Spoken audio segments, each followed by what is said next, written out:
2017 रोजी सोशल मीडियाच्या माध्यमातून आपल्या सर्वांशी संवाद साधत आहे। महाराष्ट्रात सतत दुष्काळ पडत असल्यामुळे महाराष्ट्रातील तमाम शेतकरी बंधूंनी व नेत्यांनी सीएम साहेबांकडे कर्जमाफीचा आग्रह धरला, परंतु सीएम साहेबांनी अभ्यास चालू आहे म्हणत वेळ काढूपणा केला आणि सरते शेवटी कर्जमाफी होणार नाही असा विद्रोही निर्णय घेतला।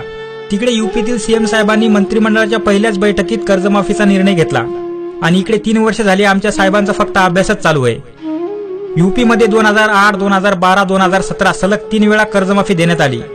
3 वेळा कर्जमाफी देऊनही यूपी सरकारवर फक्त 2 लाख कोटींचं कर्ज आहे, परंतु महाराष्ट्र सरकारवर 3,56,000 कोटींचं कर्ज आहे।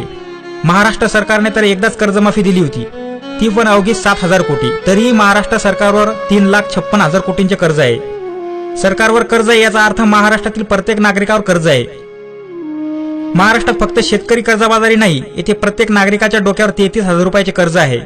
महाराष्ट्रात जन्माला येणारं बाळ सुद्धा डोक्यावर कर्ज घेऊन जन्माला येत आहे। इकडे काय दुनियादारी चालू आहे त्याची त्याला तीळ मात्रही खबर नाही, तरीही त्या बाळाच्या डोक्यावर 33,000 रुपयाचं कर्ज आहे। जर एखाद्या कुटुंबात 5 सदस्य असतील तर 5 गुणिले 33,000 बरोबर 1,65,000 म्हणजे त्या कुटुंबाच्या डोक्यावर 1.5 लाख रुपयांचं कर्ज आहे। त्यातील 1.5 रुपयाही त्याच्या वाट्याला आला नाही, तरीही ते त्या कर्जाचे भागीदार आहेत। महाराष्ट्रातील तरुण पिढी काय झोपा काढत आहे का? IPL, व्हॉट्सअप, फेसबुक यांच्या पलीकडे काही सुचत नाही का? राज्यकर्ते आज महाराष्ट्राला कुठे घेऊन जात आहेत याची खबरबाज आहे कुणाला? विकासाच्या नावाखाली वर्ल्ड बँकेकडून कर्ज घेतले जाते। कुणाचा विकास केला जातो? ग्रामपंचायतमध्ये बसलेल्या सदस्यापासून ते मंत्रालयात बसलेल्या मंत्र्यांचा विकास केला जातो। स्वातंत्र्य मिळून 70 वर्ष झाले तरी चांगले रस्ते, मुबलक पाणी, 24 तास वीज हे 3च मुद्दे घेऊन तुम्ही निवडणुका लढवता आणि कामे करायची वेळ आली की गांजर देऊन बाजूला होता। तुम्ही फक्त राजकारणच करू शकता, तुमच्याकडून समाजकारणाची अपेक्षा नाहीच। तरुणांनो जागे व्हा, हे राज्यकर्ते विकासाच्या नावाखाली कर्ज काढून काढून एक दिवस महाराष्ट्र विकून टाकतील।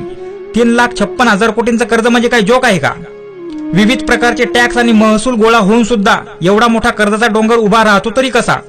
तरुणांनो, खासदार, आमदार आणि मंत्री यांचा इतिहास बघा आणि वर्तमान बघा, मग तुम्हाला कळेल 3,56,000 कोटी कर्जाचं पाणी कुठं मुरतंय ते।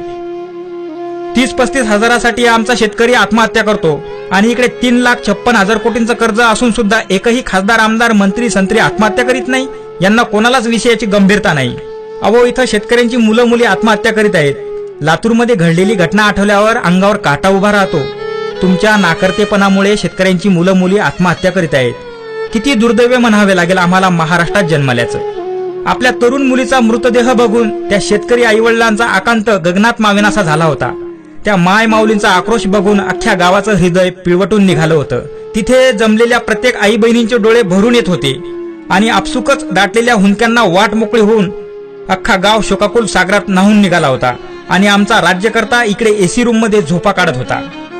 शेतकऱ्यांना तुम्ही पॅकेजवर पॅकेज जाहीर करता, काय फायदा तुमच्या त्या पॅकेजचा? आकाशातून गारा पडतात तेव्हा त्या भल्या मोठ्या आकाराच्या असतात, परंतु जमिनीचा पृष्ठभाग गाठेपर्यंत त्या गारांना हवा लागून लागून त्या शेंगदाण्याच्या आकारात जमिनीवर पडतात। तसंच तुमच्या पॅकेजचं आहे। घोषणा तर हजारो कोटी रुपयांच्या होतात, परंतु त्याचा शेतकऱ्यांना काहीच फायदा होत नाही। त्या पॅकेजला भ्रष्टाचाराची हवा लागून लागून शेतकऱ्यांच्या हाती अवघे 40-50 रुपयांचे चेक्स पडतात। आता तर तुम्ही अशी घोषणा केली की आम्ही शेतकऱ्यांना खते, बियाणे, कीटकनाशके, मजुरी मोफत पुरवणार आहोत। म्हणजे तुम्ही शेतकऱ्यांना पुन्हा रांगेत उभे करणार?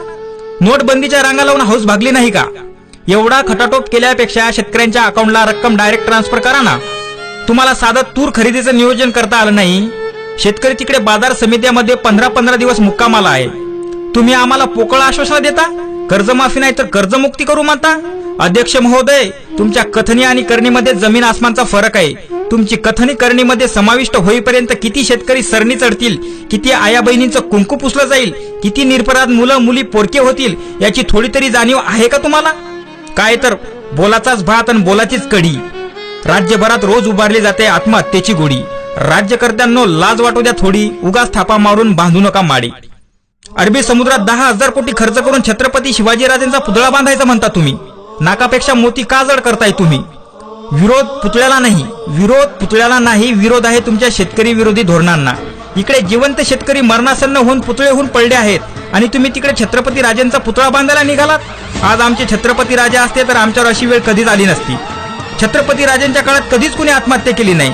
आज आमचे छत्रपती राजा असते तर तुमच्यासारखे भ्रष्टपती नेते चराचरा कापून टाकले असते। राज्यकर्ते कसे असावे, राजकारण कसे असावे हे राजांच्या शिवचरित्रातून शिकून घ्या। शिवचरित्र तुम्हाला काय ढेकळ कळणार आहे का? येथे घटनेनेच अंगठे बहादरांना राज्य करण्याची मुभा दिली आहे। येथे आम्हाला साधा चपराशी व्हायला 12वीच्या आठ आहे, पण राज्य करताना खुली सूट आहे. यामध्ये काहीच बदल व्हायला नको. आमच्या छत्रपती राजांनी 400 वर्षापूर्वी बांधलेले गड किल्ले आजही पाय घट्ट रोवून उभे आहेत, आणि तुम्ही काल बांधलेले रस्ते पुराच्या पाण्यात वाहून जातात. हाच आहे का तुमचा पारदर्शकपणा? आमच्या राजांचा काळ कधी परत येईल देवच जाणो. आमचा शेतकरी वर्ग खूप भाबडा आहे. त्याला वाटतंय देव कोपलाय म्हणून दुष्काळ पडतोय. देव कोपलाय म्हणून नाही तर राज्यकर्ता झोपलाय म्हणून दुष्काळ पडतोय. देवाने ज्यांच्यावर कामे करण्याची जबाबदारी सोपवलेली आहे तेच नेते कामे करीत नाहीत, म्हणून आपले गाऱ्हाणे घेऊन शेतकरी पंढरीची वारी करतोय. त्याला वाटतंय विठू माऊलीला साकडं घातल्यावर तो सर्व काही ठीक करेल. हे प्रश्न सोडवण्यासाठी तुमचा विठू माऊली पंढरीत नाहीये, तुमचा विठू माऊली तिकडे मंत्रालयात बसलाय सूटबूट घालून. यावर्षी आषाढी एकादशीला पंढरीला न जाता लाखोंच्या संख्येने मंत्रालयात जा. तिथे जाऊन टाळ मृदंग वाजवा. सुटाबुटात झोपलेल्या विठू माऊलींना उठवा. पांडुरंग पांडुरंग म्हणत त्यांच्यावरील भ्रष्टाचाराचा गडदरंग धुवून काढा आणि कर्जमाफी द्यायला त्यांना भाग पाडा. राज्यभरात रोज आत्महत्या होत असताना इकडे संघर्ष यात्रेचा इव्हेंट चालू आहे. अरे तुम्ही संघर्ष यात्रा काढताय कुठे? आग मुंबईला लागली आणि पाणी घेऊन चालले दिल्लीला. तुम्ही सत्तेत होते तेव्हा कसे हे तुमच्यावर धावून आले होते आणि कर्जमाफी करून घेतली होती, तसे तुम्हीही त्यांच्यावर धावून जा ना. घाबरताय कुणाला? 15 दिवस अन्नत्याग करा. त्यांच्या दारात तळ ठोकून बसा. फक्त तोंडाने फुकल्यावर आग नाही विझत. तिकडे तो एकटा विदर्भ वीर आसूड यात्रा घेऊन पीएम साहेबांच्या होमग्राऊंडवर चालून गेला होता. त्या वाघाला गुजरात पोलिसांनी मध्येच अडून माघार घ्यायला लावली, नाहीतर पीएम साहेबांना चांगलं धारेवर धरण्यात आलं असतं. अधिवेशनीय काळात सत्तेतील वाघांनी चांगलीच डरकाळी फोडली. वाघाची डरकाळी बघून इतर पक्षांनाही चांगलाच जोर आला होता. कर्जमाफीबद्दल शेतकऱ्यांच्या आशा चांगल्याच पल्लवित झाल्या होत्या, पण 2-4 दिवसातच वाघाचं कधी मांजर झालं कळलंच नाही. वाघाची डरकाळी काय फक्त सिजनेबल डरकाळी आहे का? निवडणुका लागल्यावरच नको नको ते स्टेटमेंट द्यायचे, हे करू देणार नाही, ते करू देणार नाही. कर्जमाफी झाली नाही तर हा प्रकल्प बंद पाडू, तो प्रकल्प बंद पाडू. वाघ 2-4 दिवस चांगल्या डरकाळ्या फोडतो. कर्जमाफीसाठी वाघ रस्त्यावर का उतरत नाही? कर्जमाफीची मागणी एकसारखी का लावून धरत नाही? याच्यावरून हे सिद्ध होते की यांना शेतकऱ्यांशी काही देणं घेणं नाही. यांना फक्त यांची राजकीय पोळी भाजून घ्यायची आहे.